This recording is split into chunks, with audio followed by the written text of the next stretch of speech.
Hello, everyone. Welcome to FitRx. I'm your host, Dr. Greg Dennis. And as you know, this is a podcast about optimizing your health. And, we talk a lot about nutrition. We've talked about weight loss. But one thing we really haven't talked about is emotional health. And it really is so important in just the overall health. And, I've talked a little bit about cortisol levels. And when we're stressed out, our cortisol levels are high. And if your cortisol levels are high, it's going to be difficult to lose weight.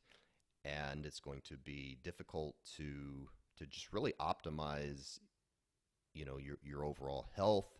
You're not going to sleep as good, especially with what we're going through now with COVID. I have seen a huge increase in anxiety and depression. And so we're going to spend today just talking about a specific way through meditation to just help with our kind of emotional health. If you're a patient of mine listening, you know that I recommend meditation frequently, and I'm certainly not an expert on it. And so I am here today with my new friend, Lauree Dash, who is going to help us take a little bit deeper of a dive into meditation, learning about it, how we can incorporate that into our daily life. So I'll just give a brief intro to Lauree, and then I'll let her tell a little bit more about her and her story. But she is a certified meditation teacher. She had a long career in broadcast television, and I'm going to let her tell you how she went from that into going into meditation. So Lauree, welcome to the podcast. Thank you so much, Greg. It's a pleasure to be here. I love any opportunity to talk about meditation. Great. So let's just start there. So let's tell your story. So you spent many years in broadcast television, and then somehow, got into meditation, and now that's all you do is teach meditation. So walk us through that story. Sure. So meditation is actually my third career. I actually started out in the arts, singing, and I was very active in meditation at that time. I was very spiritual. I was always a seeker. I practiced a lot of different meditation techniques for about the first, I'd say, 5 or 6 years of my career in the arts. And then I decided I wanted to become a TV producer. So I moved to Los Angeles with my husband, and I became a TV producer. I completely stopped meditating whatsoever. And I threw myself into that, 14-hour, 16-hour days. You mentioned high cortisol levels. I mean, I was the poster child for that. I was living on coffee. I was so stressed out. I remember the first time I took my vitamin D level after a really stressful year launching the television show, The Doctors. And my vitamin D level was like 15. I mean, it was in the toilet. I was not really taking care of myself. And I was that person that woke up at 4 a.m. with plan A, plan B, plan C, plan D. And if this doesn't work out, then that has to happen. I was a producer. So everything rested on my shoulders, and I felt that pressure. And I worked on a lot of big shows where there's a lot of money at stake. So you feel that pressure even more. I was working for Hasbro and the Discovery Channel when my husband, who is a filmmaker and an actor, we were living together, and we had just gotten married the year before, got into a catastrophic car accident in Los Angeles. And life-changing in many, many ways, Greg. He died 3 times. He had a near-death experience. We spent, I would say, almost 3 to 4 years in recovery, surgeries on both coasts, and knock wood, he is fully recovered now. And my training, actually launching the talk show, The Doctors, helped me through that very, very much, because I knew a lot of doctors to talk to and ask. And being the type A accomplishment junkie that I am, as soon as he was well, I was like, let's get back to it. I'm going to get back to producing, and he's going to get back to acting. And I tried, and it kind of felt like fitting a square peg into a round hole. But, you know, hey, I'm one of those people that if I can get that in there, I will do that. And it just didn't feel right anymore. I wanted more of a quality of life with my husband. I almost lost him. I wanted to be with him. I wanted to see him. I didn't want to be at a studio for 14 hours a day. And I knew that I wasn't taking care of myself. And I also knew that I had lived through something as his advocate, and also going through something so epic with him that I wanted to give back to other people. So I literally, one day, my husband and I looked at each other and said, we're going to change our lives. And my husband's originally from Oklahoma City. And so he said, you know what? Let's move back to Oklahoma. I went in that day, I quit my job, and my boss, who I had worked with for many years at ABC and also at this new job I was at, was incredibly understanding and kind. And she said, great, I get it. No problem. You know what, honey?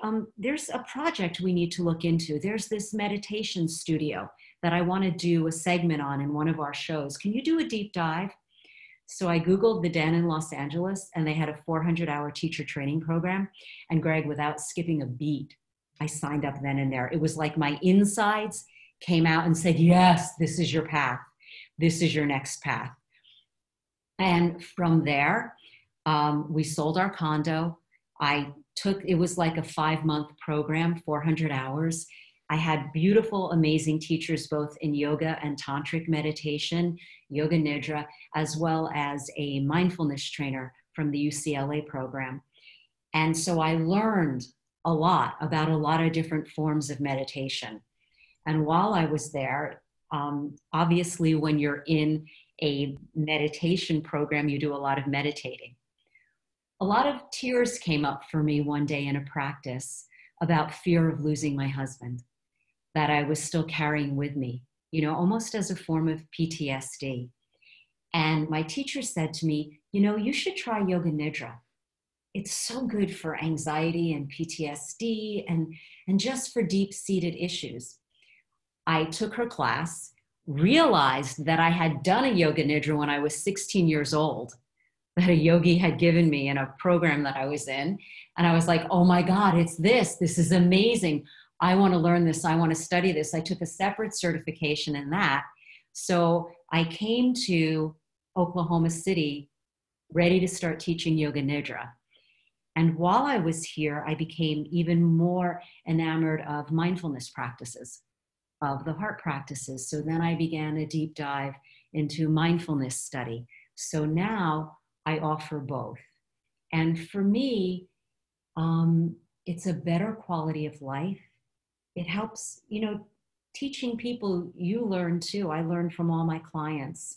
I feel like I'm doing something in my life for the first time that I really care about, like in a way that just isn't like making money or being famous or being successful or people thinking I'm wonderful, but rather I have an opportunity in my life now to give something to people and to share what I've learned. And that's how I made the U-turn. Wow, that's an amazing story. Well, let's go ahead and you mentioned Yoga Nidra. So, I mean, let's go ahead and talk about that. So you teach a couple of different types of meditation, Yoga Nidra being one, guided meditation. So, you know, talk us through that. What is that? What are the differences? Yeah. Just explain that. I will give you the ins and outs of what it is and how it's different from mindfulness, and also how I believe they work together. Okay. So Yoga Nidra is a yogic tantric practice. It's a sleep-based meditation. So we use different breathing and body and energy techniques during the practice. You do it lying down on your back in the resting pose, Shavasana. So anybody can do this. I actually have a lot of clients that have Parkinson's. Like you do this laying down, a pillow, a blanket, and unlike a mindfulness meditation where you're working in your mind and you're actively focused on an anchor or something that we're focused on to still the mind, the goal of Yoga Nidra is to drop us below the mind. So Yoga Nidra works on the conscious, the subconscious, and the unconscious levels. When you are in the state of Yoga Nidra, we slow the brain waves and we kick in your parasympathetic nervous system. So for those of you that don't know what that is, that's rest and digest. Most of us live all the time in our sympathetic. So we're up here, we're running, we're going, we're doing this, we're doing that, we're multitasking, we're getting this done, we're checking things off our to-do list. We never take a breath and just go, and just really rest. And what happens is the body forgets how to rest because the body forgets what that feels like. So there's tons of clinical research that supports this as well. Yoga Nidra has been around for thousands of years. When you get into a deeply relaxed rest and digest state of Yoga Nidra, dopamine, serotonin, GABA, which is natural volume, all of the feel-good hormones, melatonin, get released, and your body gets a chance to heal itself. The other really, really beautiful, beautiful aspect of Yoga Nidra that not everybody teaches, but I teach, is something that we call sankalpa in Sanskrit. It means intention, or as we describe it, as that which arises from the heart and evolves over time. It is an intention you set for your life. And because Yoga Nidra drops you below the mind and you slow the brain waves and fall into deeper levels of consciousness during practice, we see this intention that you create for your life in practice. And it has the opportunity to just blossom without you doing anything. It gets seated in the superconscious. So that's everything that I love about Yoga Nidra. Mindfulness practices are not just meditation practices, but they are tools for life, for daily living. Mindfulness has informal and formal practices. So you sit and you focus on an anchor and you watch your mind go away. You bring it back to the anchor. That process of realizing when you go away, having thoughts are completely normal in meditation. The goal of meditation is not to get rid of our thoughts. It's allow them to be there and refocus on our anchor, right? So you know those moments when you're in the car and you're driving and you're like, oh my God, I've just driven a mile and how did I get here? Because you weren't present. Well, that's how we are in life a lot. We're very reactive. Things come at us and we just react. Or it's like we're in this trance of not being present. So mindfulness practices train us and help us become more present in our daily living so that we can notice, oh, that upset me, or that made me really sad. And we can choose our response versus just reacting with habit energies. It's a very condensed way of trying to explain mindfulness practices. But what's really beautiful about what I teach, I believe, is that doing Yoga Nidra gets us into this beautiful, relaxed state, and we start to remember what that is, and you can reset your emotional nervous system. You can, I have. I'm a completely different person emotionally today than what I was when I was working in television. I'm much more responsive. Go ahead. How long does that take? So you admitted you were kind of a type A person, kind of go, and now you're responsive to your emotions and you can recognize them. You said you're changed. How long did that process take? Well, I'm still in process. It's not an arrival. The most beautiful thing about meditation and why I love meditation, because it's a journey into your inner landscape. When you sit and meditate, you begin to understand how your mind works. We call it the monkey mind. When you start to understand your monkey mind, you start to understand that it's not always telling you the truth and that we all have patterns and habits. So you start to realize that and see, oh, that comes from this because I believe that. Ooh, and some inner wisdom arises. Meditation is a journey to get to know yourself. It's not just, I don't think of meditation as I'm just doing meditation to calm me down. No, that's a side effect of it. Meditation, the beauty of meditation is it's an inward journey to the landscape of me. And that's why I love it. And that's why I do it every day, because I bring a better me to everything in my life, because I'm spending time with myself, getting to know myself. And in the process, things still. In the process, the mind quiets. Does that make sense? So I love it. Yeah.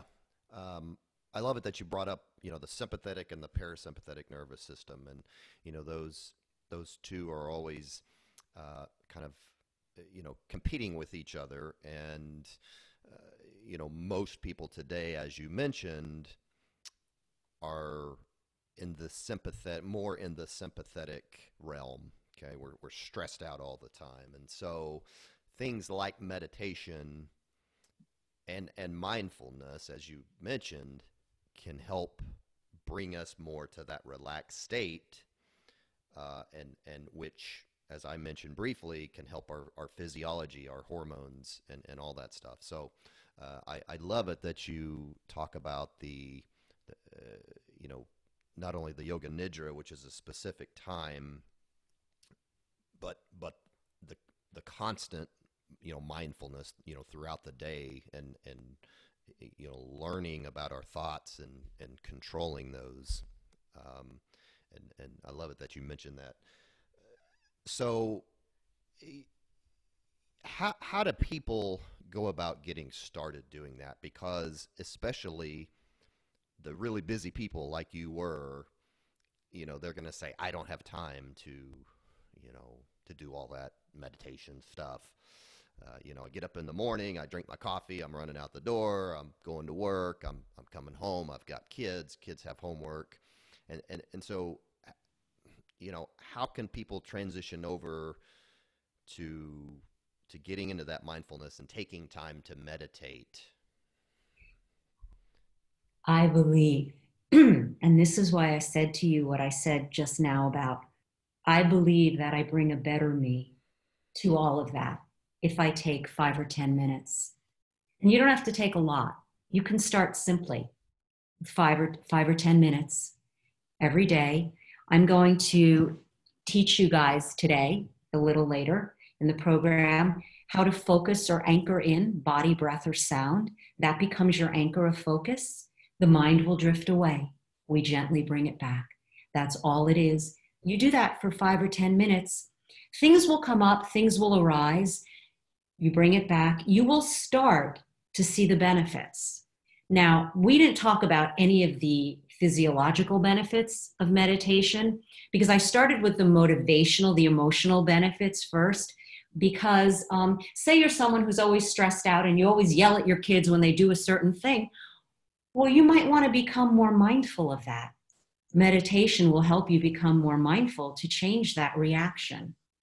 You understand? But when we're so busy, stressed out, and especially if we think we don't have time for anything, that urgency of that time and that stress puts another level of stress on us and raises your cortisol.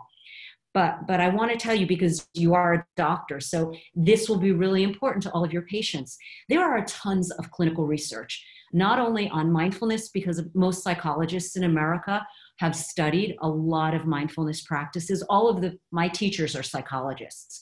But also Yoga Nidra and meditation as a whole. Transcendental meditation, TM, has a lot of research behind it. So we find that if you meditate, a regular practice, usually they recommend 20 minutes, right? But if you can only do 5 or 10 to start, that's great. That's wonderful. Start somewhere and start with less, because your body will want to start to crave more. You're going to want to have that time to yourself. It's your time. But meditation, having a focus and having a meditative practice builds gray matter in the brain, which decreases as we get older. What is gray matter responsible for? I wrote it down because there's so many great things. Muscle control, sensory perception, memory, emotion, speech, decision-making, self-control. You want more of this in your brain. The other thing is, you're talking about parasympathetic and sympathetic nervous systems. We have what we call the reptilian brain in our head. It's called the amygdala. It's a part of our brain. It is your area of fight, flight, or freeze. And now they're actually saying scroll. And it's instilled in us from prehistoric times when we had to run from saber-toothed dragons. The only difference is now your boss or your husband yells at you, or your wife or your kids yell at you, and we think we're running from saber-toothed dragons or lions, whatever they are, because the response is the same in our body. So when you meditate, you shrink your amygdala, you strengthen what we call the prefrontal cortex, which is right here on the front of your forehead. It is your executive functions, your ability to manage worry, your ability to make wise choices and decisions, your ability to respond. So it lights that up, it shrinks the amygdala, and it strengthens the hippocampus, which is the area of your brain for memory and learning. So I don't know about you, but as I get older, I definitely want to strengthen all those areas of my brain, and I want to build my gray matter. Yeah. Now that's just physiologically, right?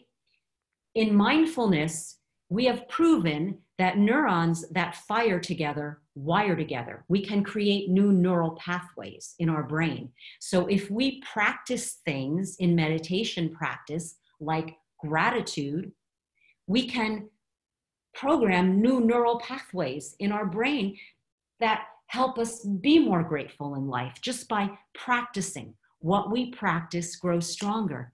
You know that from studying. You know that from having a practice as a doctor. You get better at what you do. Well, there's that aspect of meditation as well. So you're saying people can benefit from even doing 5 to 10 minutes a day. Yes, absolutely. Okay. Absolutely. Is it so for people that are maybe haven't meditated before? Uh, does it make a difference the time of day? Should they do it, first thing in the morning before they get started? Maybe at night before they go to bed? What would you recommend there? So I really believe that's a personal thing. Okay. Because some people have kids, I mean, a lot of my clients have 3 children. They're moms and they're busy. And, when they get up in the morning, they're off and running. They got kids out to school, make breakfast, and their best time to meditate is actually when everybody's gone or when a child is sleeping. You have to find for yourself what works for you. The other thing is, you don't have to sit in a certain way. You can sit in a desk chair. You can sit with a back jack. You can sit on a comfy couch with a pillow for back support. You can sit with your legs crossed if that's comfortable, if you like. Your hands can be placed face up, face down, face in. You can cross them. You can hold them. I can teach people lots of ways to try to sit that may feel good, but ultimately you have to feel good in a position where your legs aren't going to fall asleep, where you're not going to fall asleep. So you want to be somewhat alert, but also soft and relaxed within that, you know? And like I said, you want to start small. Better to start with 5 minutes and then allow yourself wanting to crave it even more. And then as you can even start with guided practices. There are wonderful apps, Greg, like Insight Timer or Calm, or what's the other one? I can't remember the name of the other one right now. Sorry, it's leaving me, but like Insight Timer is amazing. You can find all different kinds of meditations. And if you want to start, you can start being led. That's the easiest way sometimes to practice. Or, give me a call and I'll help you. But start small and then allow it to grow. Yeah. So, I think starting off just 5, 10, work up to 20 minutes is a great place to start. The Yoga Nidra, so I did that with you. That's closer to an hour, so that's a little bit more intense. requires, I guess, a little bit more of a time commitment. But one thing that I took away from that is, especially if you had like a really stressful day, doing something like Yoga Nidra, I mean, it would be hard to come out of that still being stressed out. I mean, after So an hour-long meditation. yes, Yoga So, Nidra, it's a different go ahead. animal than seated Yeah. meditation. And Yoga Nidra, we do Yoga Nidra for the reset. We do Yoga Nidra to flood our bodies with calming hormones and to find that space of calm. I gave you a 45-minute Yoga Nidra. We can do 30-minute Yoga Nidras. I mean, there are Yoga Nidras for every time frame.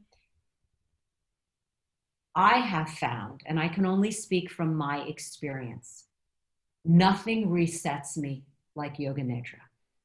Like when everything is just too much, I just want to lay back and drop below my mind. And I feel refreshed, reset, like my blank slate.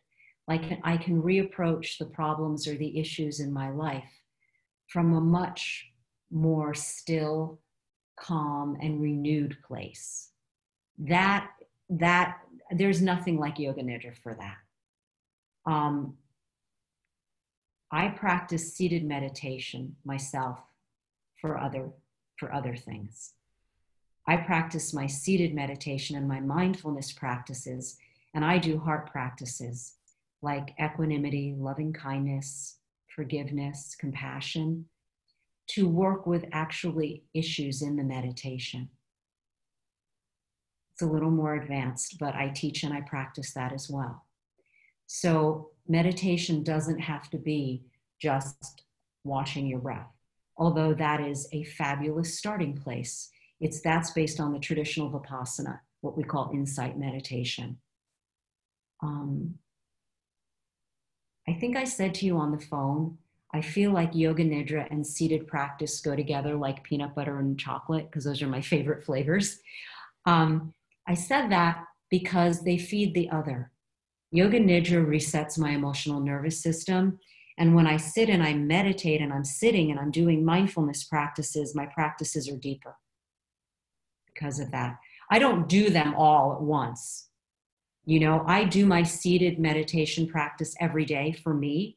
That's my sadhana. And I do nidras probably 3 or 4 times a week on top of that, just because I love it. Okay. So you mentioned breathing for somebody who hasn't done meditation before. So if they're going to try this and they're going to go sit in their closet and meditate for 10 minutes, just focusing on their thoughts, being still, is there, and you're going to walk us through something here in a few minutes, but I mean, is there a certain way they should breathe? Does it matter, or? No. So I'm going to walk us through this, but the first thing you do when you sit down is what we call internalize yourself, meaning get present. Feel into what your body feels like, where it's seated, where the different points of contact meet the floor or your cushion. Listen for sounds without judgment, but just with curiosity. And then begin to watch your natural flow of breath, not doing anything to manipulate it. Some people have a hard time watching their breath. I was one of those people. When I first started meditating, I was one of those people where the teacher said, okay, focus on the breath in the abdomen. And I went, ugh! Like it stressed me out. It made me feel like I had to do something with my breath. So for people that the breath isn't a point of focus for, it becomes more stressful, or we call triggering, to focus on your breath. You can listen to sounds and focus on sounds. That becomes your anchor, your point of concentration, your focus. Or you can pick a part in the body. Our hands have thousands of nerves in them. I like to sit with my hands face up in a particular mudra that I like, a yogic mudra. I feel the energy and sensations and vibrations in my hands. I know from my yoga teachings and practice, that's what we call our prana, your life energy. I use that as an anchor sometimes. I don't always go to breath. So breath is an option, and we teach it either at the nostrils, the chest, or the abdomen, wherever you feel it most. But any one of those anchors, do I need to be clearer about how I explain what an anchor is? It's really a point of focus or concentration. When we meditate, we don't focus on our thoughts. The thoughts are just there. We focus on a chosen anchor. That anchor, if we're doing mindfulness, is body, breath, or sound, or sometimes phrases. There are mindfulness phrases you can focus on as well. We won't get into that today. It's a little more advanced, but there are phrases. In yoga, sometimes people teach you a mantra, which you're repeating silently in your head. That's what TM is. So you have a point of focus, an anchor of concentration. It is human nature when we start to focus on something that the mind will go off. All of a sudden, and this is what it looks like. And I'm going to actually break this down for everybody because nobody did that for me. And I wish somebody did. So say I'm focusing on my breath at my heart center at the chest. So I'm breathing and I'm watching the breath. My focus is on the breath. All of a sudden, I'm planning dinner tonight for my husband. And I realize, I'm planning dinner tonight for my husband. I can label that thinking. And I just gently return to focusing on the breath at my heart center without judgment. Having thoughts isn't bad. I can't tell you how many clients I've had say to me, I can't meditate, I think too much.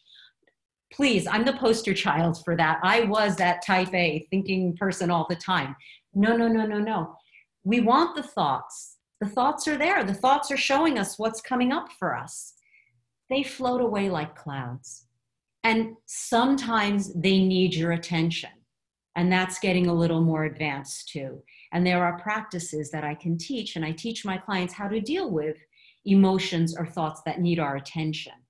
But generally, an easy, basic meditation practice, the thoughts will come, and we can label that either thinking or awake. I'm awake, I'm thinking, how great is that? Or I'm planning, or I'm remembering, or I'm imagining.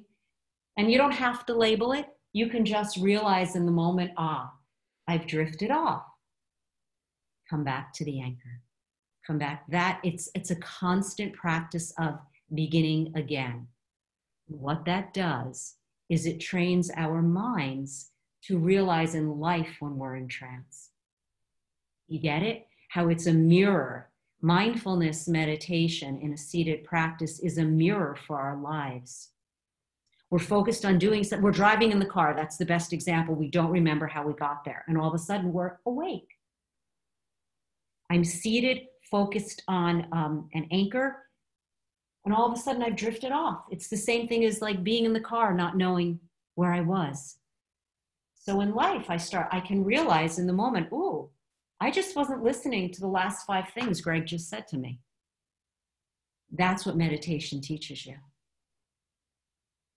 Does that make sense? Yeah.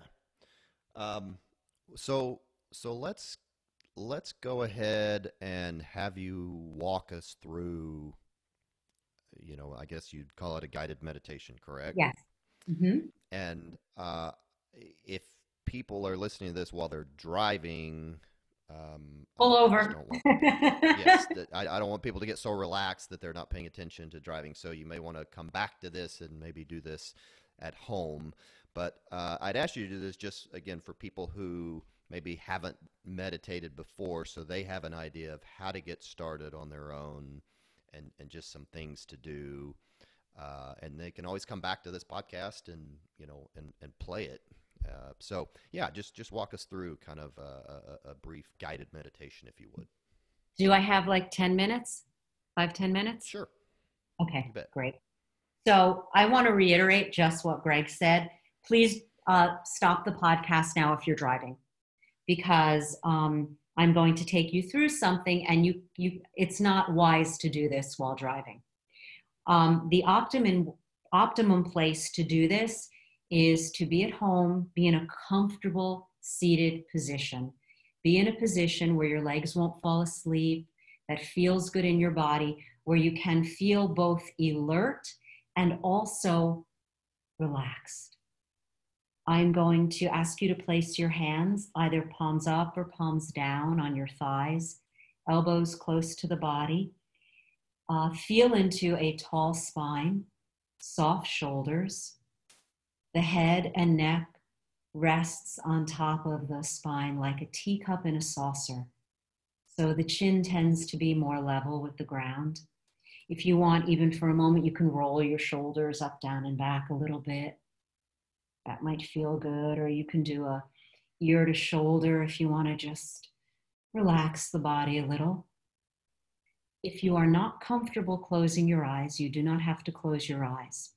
But then what I suggest you do is look down and pick a point of focus on the ground so that you're not looking all over the place, but you're looking at one point and your eyes are sort of tilted down. So this is why we don't do this while we're driving. So what I'm going to do in this practice is I'm going to internalize you, and then I'm going to have you choose an anchor. And then there'll be a few moments of silence where you work with this anchor and coming back. And then I will bring you back and probably give you some loving kindness at the end. So let's begin. If you feel comfortable, close the eyes and quiet the mind.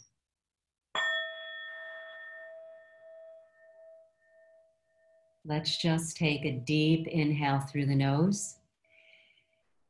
Exhale it out through the mouth.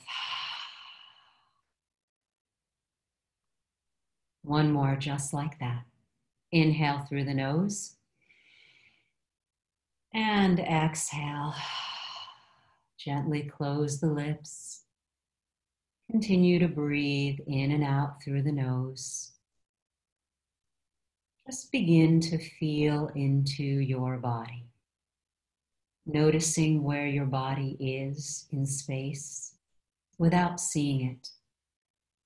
If your feet are touching the floor, feeling the soles of the feet on the floor, the backs of the legs on the chair or cushion.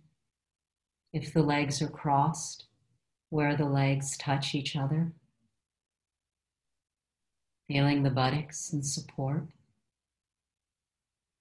If there is support in the back, feeling into the back. Noticing where the hands touch the thighs.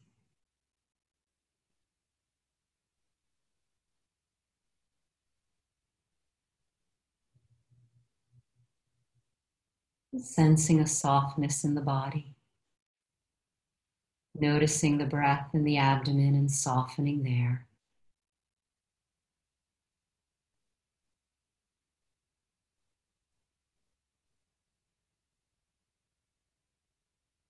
Softening the forehead, space behind the eyes, the jaw. Feeling grounded and yet relaxed.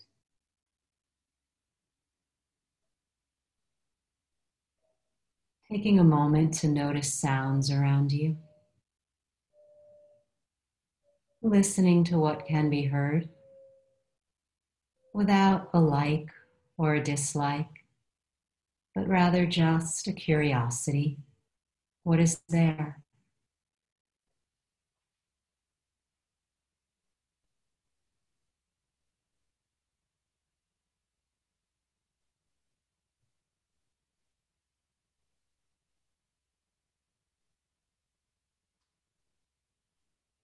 Noticing that the body is breathing.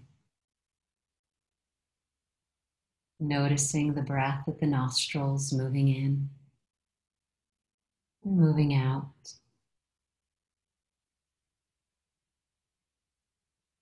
You can notice the breath at the chest or the abdomen or the nostrils.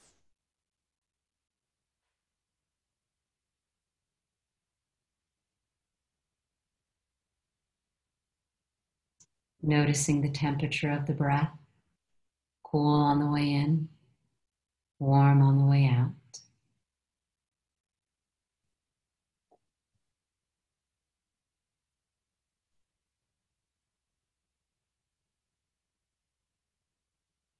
Now we're going to choose an anchor. You may choose a body part, perhaps where the buttocks touches the ground, or where the hands touch the thighs, or the shoulders, or the legs, if there is a body part that calls your attention. You may choose sounds that you hear, listening for sounds, or you may choose watching the breath, either at the nostrils, the chest, or the abdomen. It doesn't matter what you choose, all work equally well. So pick a point of focus and just focus there.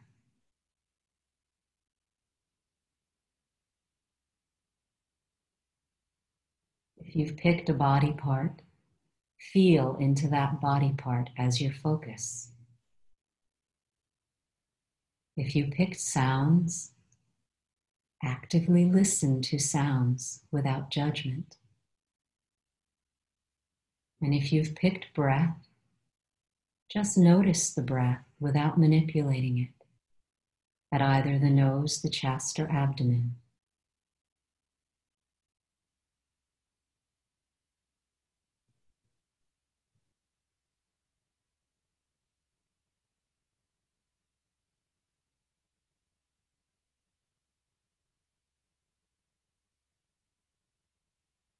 We'll notice the mind wanders away.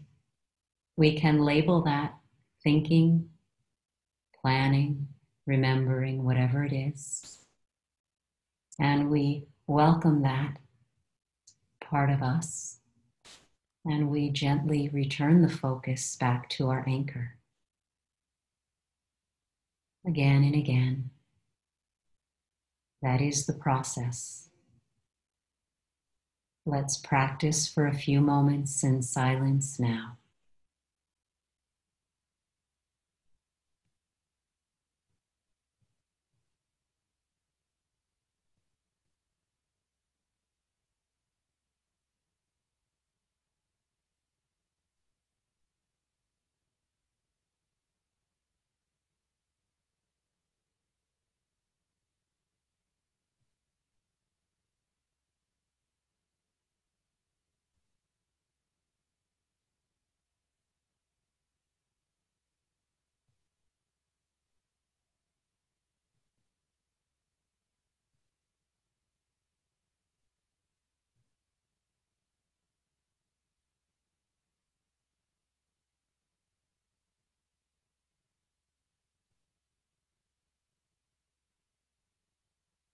When the mind wanders, just gently bring it back.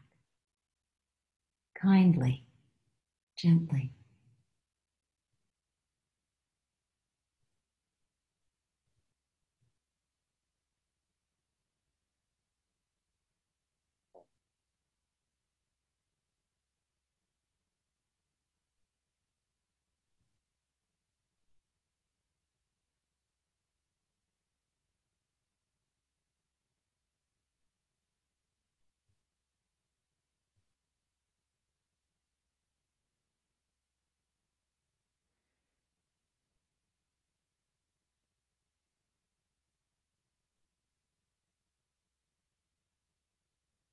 Now take the left hand and place it on the heart center, just resting there. And just begin to send yourself some loving kindness phrases, well-wishing to yourself, silently repeating after me in your mind. May I be at ease. May I be at ease.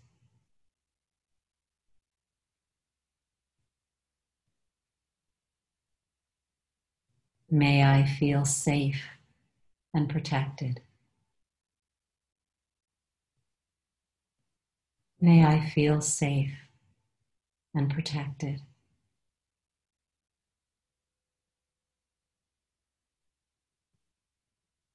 May I be free from worry. May I be free from worry.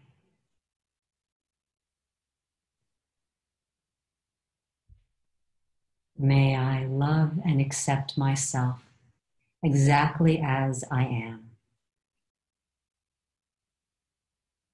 May I love and accept myself exactly as I am.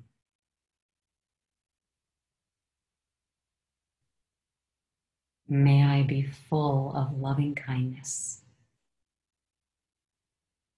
May I be full of loving kindness.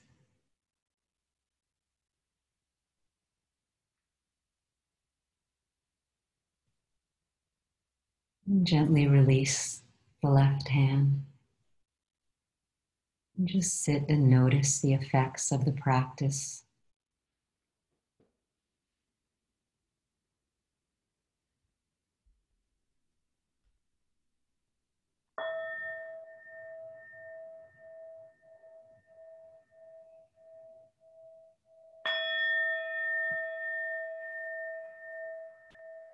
And very slowly and gently, just begin to bring yourself out of practice, stretching.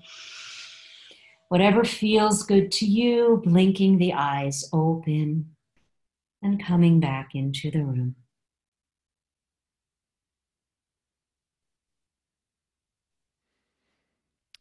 Very good. Well, thank you for doing that. And if you listen to this podcast, you know, it's ultimately about optimizing your health. And I really feel like that meditation is an important piece of that, which is why I'm talking about it today. So I would really encourage you guys to incorporate meditation daily if you can and practice mindfulness. And so, Lauree, thank you for helping us out with all that. So, how can people find you? Sure, thank you. I have a website. It's called meditationrebound.com. So feel free to go to that. I'm Okay. also on Instagram at Lauree Dash, and I spell my name Lauree, Creative Parents, Dash. So I'm on Instagram. I'm also on Facebook.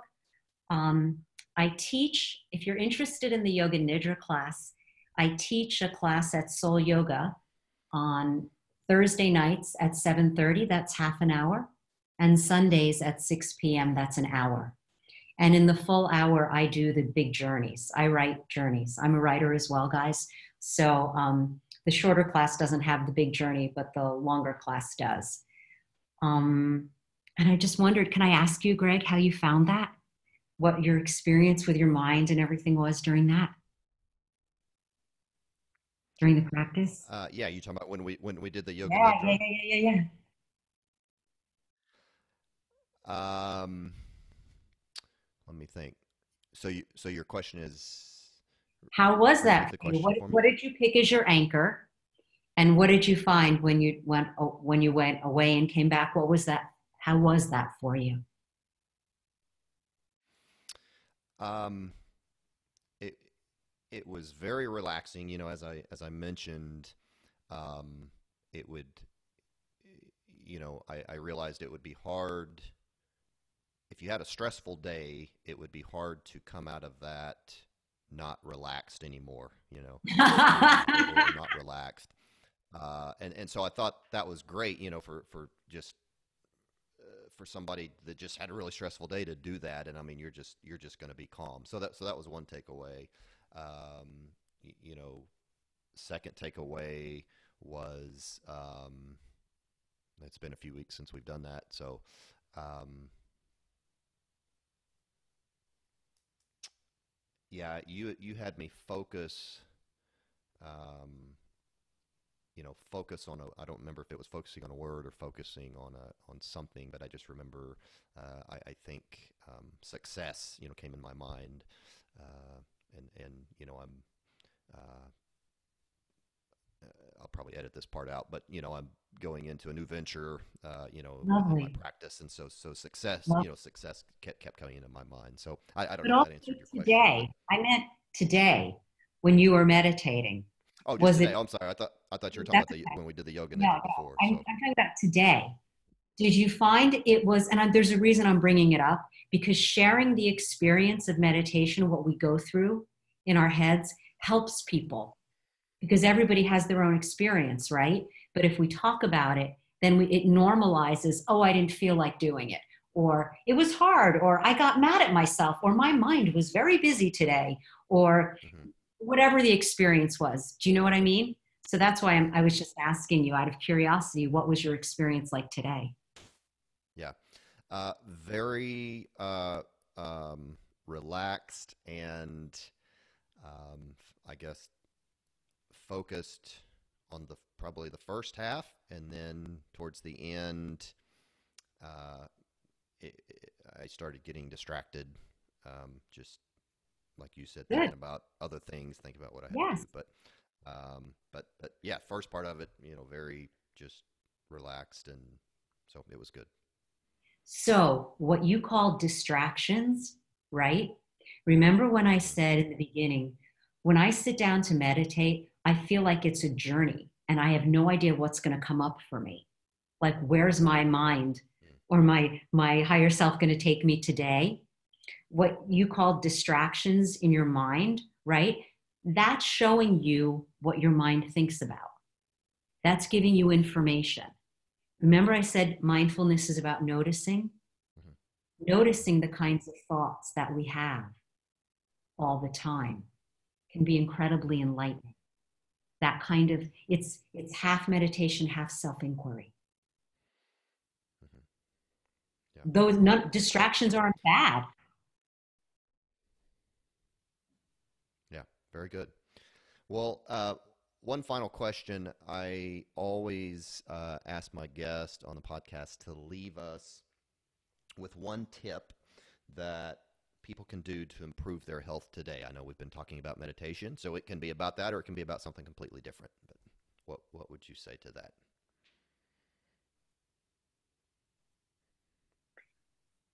I think the first thing that comes to mind is to practice taking a pause every now and then in life.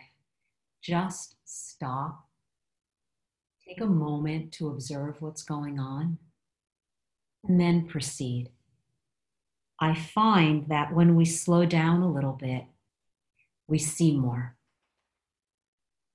Hmm, no doubt. Yeah.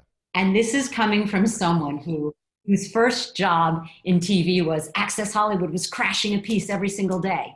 So I had to do everything so fast. And I have and when you have a fast mind, and you're used to learning and studying and doing and doing and doing, it's challenging to slow down. We don't want to slow down because we think we won't be successful if we slow down, or we think that that will somehow we won't get as much done because the idea is to get as much done as possible. Well, maybe quality is a little more important. So I would No doubt. recommend taking a pause. That's the best advice I would give. Great. That's great advice. Thank you. Well, thank you very much for your expertise on meditation. So, and we thank you guys for listening, and we will see you all next time.